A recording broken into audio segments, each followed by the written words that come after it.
उत्तर प्रदेश के जनपद अमेठी से बड़ी खबर। तहसील तिलोई में बनता है एक माह में एक ही व्यक्ति के 2 आय प्रमाण पत्र, जिसको आंगनवाड़ी चयन प्रक्रिया में लगाने के लिए जब उसकी ग्राम सभा के व्यक्ति ने आंगनवाड़ी चयन प्रक्रिया पर फर्जी दस्तावेज लगाकर प्रक्रिया में सबमिट करने का लगाया आरोप, तब मामला प्रकाश में आया। आय प्रमाण पत्र का जो फर्जी तरीके से 2 बार बनाया गया, जिस पर पत्रकार द्वारा जब हल्का लेखपाल से बात की गई तो उन्होंने बताया कि पहला आय का प्रमाण पत्र मैंने जांच करके बनाया। तो सवाल ये उठता है कि दूसरा फिर क्यों बनाया। जब बात पत्रकार ने सवाल ये रखा तो उन्होंने बदले में कहा कि मैं दोनों आय प्रमाण पत्र कैंसिल करूंगी, लेकिन सिर्फ एक कैंसिल किया, दूसरा अभी तक नहीं किया गया। आखिर ये कैसी सांठ-गांठ के तहत आय प्रमाण पत्र लेखपाल द्वारा किया गया जारी? ये एक बड़ा भ्रष्टाचार और बड़ा सवाल है। लेखपाल अखिलेश कुमारी द्वारा दिया गया ऑडियो बयान आप ध्यान से सुने। एक बार ये क्या बयान दे रही हैं और दूसरी बार वे क्या बोल रही हैं। इससे साबित हो चुका है कि उन्होंने सांठ-गांठ करते हुए आय प्रमाण पत्र जारी किया है। नमस्ते, संतोष त्रिपाठी पत्रकार बोल रहा हूँ मैं। हाँ बोलिए। वो आय वाले मामले में क्या हुआ? आय वाला डिलीट हो चुका है, कैंसिल हो चुका है। उसको आपने चेक भी किया होगा, नहीं किया तो कर लीजिए, डिलीट हो चुका है। दोनों हो गए ना? दोनों नहीं हुए, एक हुआ। तो दोनों होने चाहिए थे ना मैम? वो हमें पता है ना, दूसरा वाला होना चाहिए था, फर्स्ट वाला नहीं होना चाहिए था। तो फर्स्ट वाला नहीं हुआ है। फर्स्ट वाला आपने सही बनाया था और दूसरा वाला गलत बनाया था, तो दूसरा फर्स्ट वाला फिर जो है कैसे, मतलब दूसरा कैसे बन गया, यही तो बात हुई थी हमारी आपकी। दूसरा वाला कैसे बन गया, तो दूसरा वाला इसलिए कैंसिल भी हो गया। कैसे बन गया नहीं, वो बीच में भी मैंने उस समय भी आपसे बात हुई थी, मैंने बोला था कि उसमें बार बार अप्लाई कर रहा था, तो नेटवर्क प्रॉब्लम की वजह से जैसी भी रिपोर्ट लगी होगी उसकी जानकारी तक मुझे नहीं थी। आपकी जो सेकंड पार्टी है, शिव नारायण या जो भी करके नाम है, वो मेरे पास आया था। उन्होंने मुझे बताया था कि मैम 1 महीने में 2 रिपोर्ट लगी है।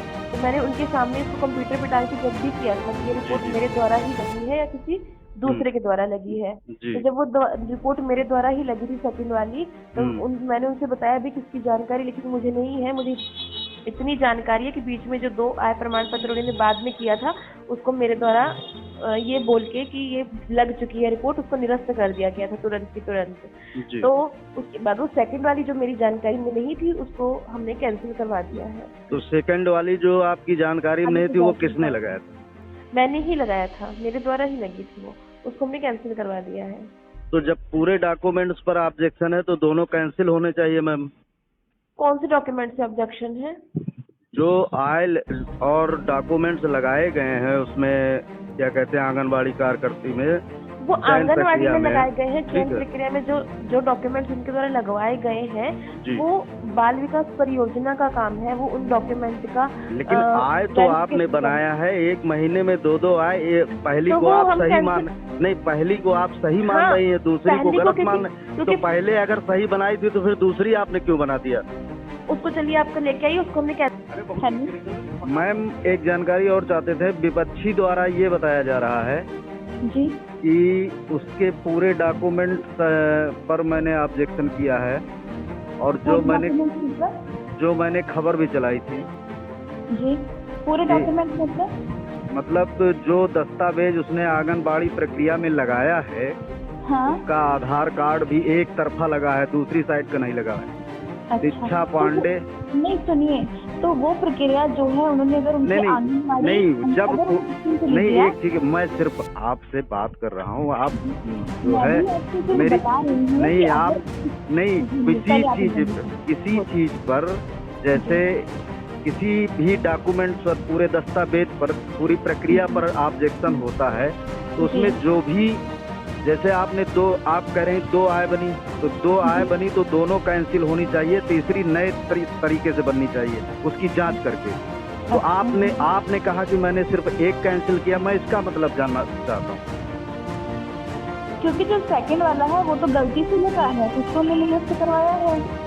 नहीं, तो सेकंड वाला गलती से हो गया है। ये जो पहले आपने बनाया था वो सही बनाया था, और सेकंड वाला गलती से कैसे हो गया, मैं ये जानना चाहता हूँ। पहले वाला हमने सही बनाया है, उसमें क्या गलती है बताइए हम। पहले वाला आपने सही बनाया है, किस आधार पे बनाया? अच्छा बताइए। 18,000 के 12,000 मुझे आप बता रहे हैं, मुझे नहीं पता कि 18,000 है। तो जब मुझे बस इतनी जानकारी मिली थी कि जन सुविधा केंद्र पे काम करती है। तो मैम यही मैं भी पूछना चाहता हूँ आपसे जब पूरे डॉक्यूमेंट्स पर ऑब्जेक्शन है तो आपको दोनों उसको निरस्त करके आप नए सिरे से जांच करके बनाइए ना। बिल्कुल हो जाएगा, वो भी निरस्त हो जाएगा, उसमें क्या दिक्कत है, वो हाँ भी तो निरस्त हो जाएगा। हाँ वही लेकिन मैं चाहता आपसे हूँ। ये कहना चाहूंगी, जो आपने ये बोला कि उन्होंने आंगनवाड़ी में अधूरे दस्तावेज लगा के सिलेक्शन हुआ है, जो भी है, तो वो वहाँ की सिलेक्शन नहीं हुआ, CDO मैंने ये नहीं बोला सिलेक्शन नहीं हुआ, अच्छा, सिलेक्शन नहीं जो हुआ, आपने वो नियुक्ति रुक गई आवेदन है, किया है, वो उन्होंने जो भी नियुक्ति रुक आवेदन गई किया है। है, जो भी जैसे है, जी तो वो CDO के पास नहीं नहीं, जांच का माध्यम है। वो मैं आपको नहीं कह रहा हूँ, वो जी उसमें आपकी कोई गलती नहीं है। जी और मैं सिर्फ आपसे आय प्रमाण पत्र ये जिस पर ऑब्जेक्शन होगा फिर वो दोनों कैंसिल होने चाहिए, उसके बाद आप नए सिरे से जांच करके लगाइए। कहने का ठीक। मेरे मतलब ये है। चलिए ठीक है। तो इसको कब तक कैंसिल कर देंगे? मेरे द्वारा कैंसिल नहीं होता, वो EDM वो ऊपर दिल्ली से लखनऊ से कैंसिल होता है। जी। जैसे इसकी प्रक्रिया की गई है 44,000 वाले की, उसकी प्रक्रिया भी कर दी जाएगी कल तक, तो कल वो भी तक हो cancel जाएगी। बहुत बहुत धन्यवाद आपका। मतलब न्याय होना चाहिए, अन्याय नहीं होना चाहिए। बस आपसे बहुत बात करके बहुत खुशी हुई। धन्यवाद।